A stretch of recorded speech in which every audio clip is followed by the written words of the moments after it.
Nous allons aborder le chapitre intitulé Le Sahara, ressources, conflits, qui se veut une étude de cas introductive sur le chapitre qui porte plus généralement sur le continent africain.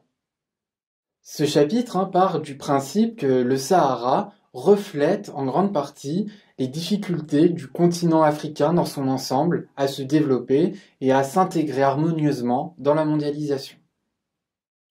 En effet, à l'image du reste de l'Afrique, le Sahara est un territoire qui dispose de nombreux atouts, même s'il reste un désert qui s'étend sur 40% de la superficie de l'Afrique.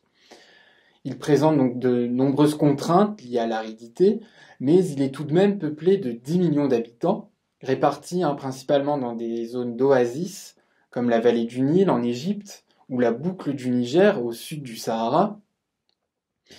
Il présente en effet de nombreuses ressources stratégiques et est traversé par une diversité de flux.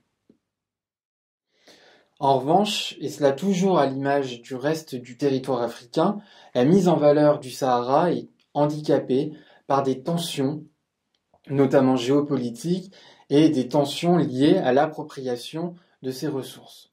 Et donc, en problématique, nous allons donc nous demander quels sont les atouts du Sahara et quelles sont les tensions auxquelles est soumis cet espace. Pour répondre à cette problématique, nous allons donc adopter un raisonnement en 3 temps, consacré successivement aux ressources, aux flux et aux tensions qui ont cours dans ce territoire. Première partie de notre sujet sur le Sahara, nous allons voir que ce territoire dispose de ressources considérables et convoitées. Premier point, le Sahara est un territoire qui dispose de ressources renouvelables et non renouvelables très abondantes et que les progrès techniques permettent de mieux en mieux d'exploiter. Vous pourrez citer ici les ressources minières comme le fer ou les phosphates du Maroc, le cuivre, l'or ou encore une ressource stratégique comme l'uranium, très abondant au Niger. Il faudra aussi penser aux ressources en hydrocarbures, qui sont très importantes dans des pays comme l'Algérie ou la Libye. Ces ressources sont mises en valeur par des infrastructures comme des oléoducs ou des gazoducs, et elles ont permis l'essor de villes dans cet espace saharien, notamment dans le sud algérien. Ensuite, ce qui peut paraître surprenant a priori, ce territoire dispose de ressources en eau plutôt abondantes, et notamment souterraines, et aussi, c'est moins surprenant, d'un potentiel solaire qui commence à être mis en valeur.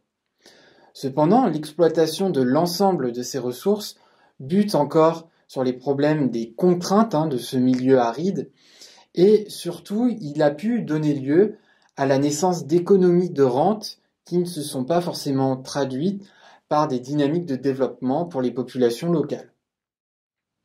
Second point, les ressources abondantes du territoire saharien éveillent les convoitises d'acteurs extérieurs à la région.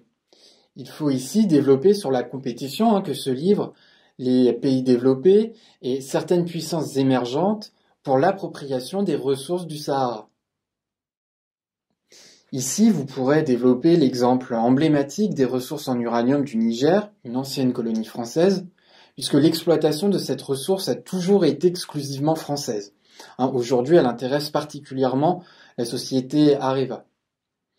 Cependant, cette hégémonie française traditionnelle dans cette région est remise en cause par l'émergence de puissances émergentes, donc symbolisées par les investissements de plus en plus importants des FTN chinoises dans le secteur minier, mais aussi par l'entrée en scène des États-Unis pour des raisons sécuritaires après le 11 septembre 2001.